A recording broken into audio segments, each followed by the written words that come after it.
बांग्लादेश में लगातार जो तस्वीरें सामने आ रही हैं जिसमें हिंदुओं पर अत्याचार हो रहा है। इस्कॉन के पुजारी चिन्मय दास को राजद्रोह के आरोप में गिरफ्तार किया गया है और इन सब के बीच अब बांग्लादेश की अंतरिम सरकार के कार्यवाहक प्रधानमंत्री मोहम्मद यूनुस हिंदुओं का ही सहारा लेकर तमाम जो तस्वीरें हैं बांग्लादेश से जो निकलकर पूरी दुनिया देख रही है उन्हें झुठलाने का प्रयास कैसे कर रहे हैं, इस वीडियो में मैं आपको बताऊंगा। स्वागत है आप सभी का, मैं हूं आपके साथ चंदन भारद्वाज। बांग्लादेश में जो स्थितियां इस वक्त बनी हुई है, जहां कट्टरपंथ का बोलबाला है, जो तमाम कट्टरपंथी समूह हैं वो लगातार सनातन धर्म में आस्था रखने वाले लोगों को टारगेट कर रहे हैं, हिंदुओं को निशाने पर लिया जा रहा है और लगातार जो है वो तस्वीरें सामने आ रही है जिसमें कभी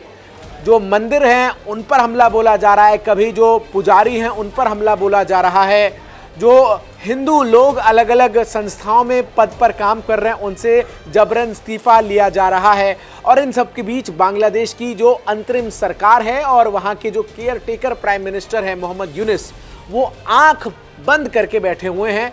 अब जब ये तमाम चीज़ों की तस्वीरें पूरी दुनिया तक पहुंच रही है तब मोहम्मद यूनुस की नींद तो खुली, लेकिन नींद खुलते ही जो काम उन्होंने किया वो ये नहीं किया कि किस तरीके से हिंदुओं पर हमले जो हो रहे हैं वो रोके जाएं, चिन्मय दास को छोड़ा जाए, इसको लेकर सरकार जो है वो न्यायालय से कैसे बात करे, इन तमाम बातों पर उनका ध्यान नहीं है। उनका ध्यान है कि मुद्दे को कैसे भटकाया जाए और इसके लिए उन्होंने किया क्या है, उन्होंने हिंदू धर्म गुरु का ही सहारा लिया है। दरअसल बांग्लादेश की अंतरिम सरकार के प्रमुख मोहम्मद यूनुस ने गुरुवार को देश में धार्मिक गुरुओं से मुलाकात की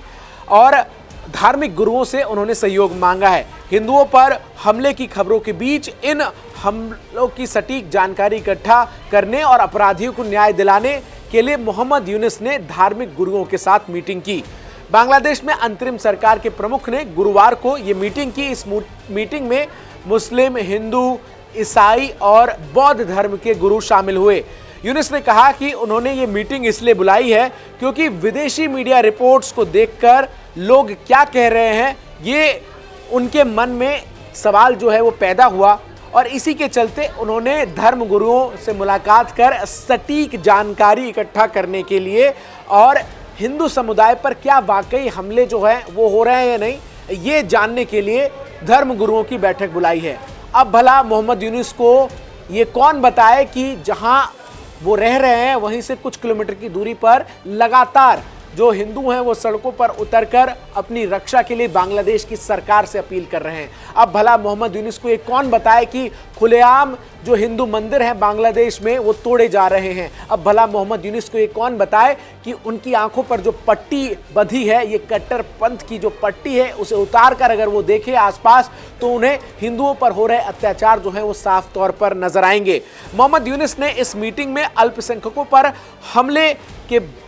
बात को कहते हुए कहा कि विदेशी मीडिया जो आरोप लगा रहा है, जो खबरें फैला रहा है, वो भी फेक न्यूज़ है और कहीं ना कहीं तमाम बातों को वो झुठलाते हुए नजर आए हैं। हालांकि बाद में लीपापोती करते हुए उन्होंने धर्मगुरुओं की इस मीटिंग में ये ज़रूर कह दिया कि अगर ऐसे मामले हैं और वाकई में ऐसी घटनाएं हुई हैं तो दोषियों के खिलाफ एक्शन लिया जाएगा। सवाल ये है यूनुस साहब कि अब तक आपकी सरकार जो है वो कहाँ है, आपने अब तक एक्शन क्यों नहीं लिया? इन तमाम सवालों के बीच लगातार बांग्लादेश में जो स्थिति है वो चिंताजनक बनी हुई है। भारत के अलग अलग शहरों में विरोध प्रदर्शन भी हुए जिनके जरिए भारत की सरकार से अपील की गई कि वो जल्द से जल्द इस पूरे मामले को लेकर एक अंतर्राष्ट्रीय कंसेंसस बनाए और बांग्लादेश की सरकार पर दबाव बनाए कि वो हिंदुओं के हितों को सुरक्षा और सुरक्षित उन्हें रखे, इस बात को सुनिश्चित करें।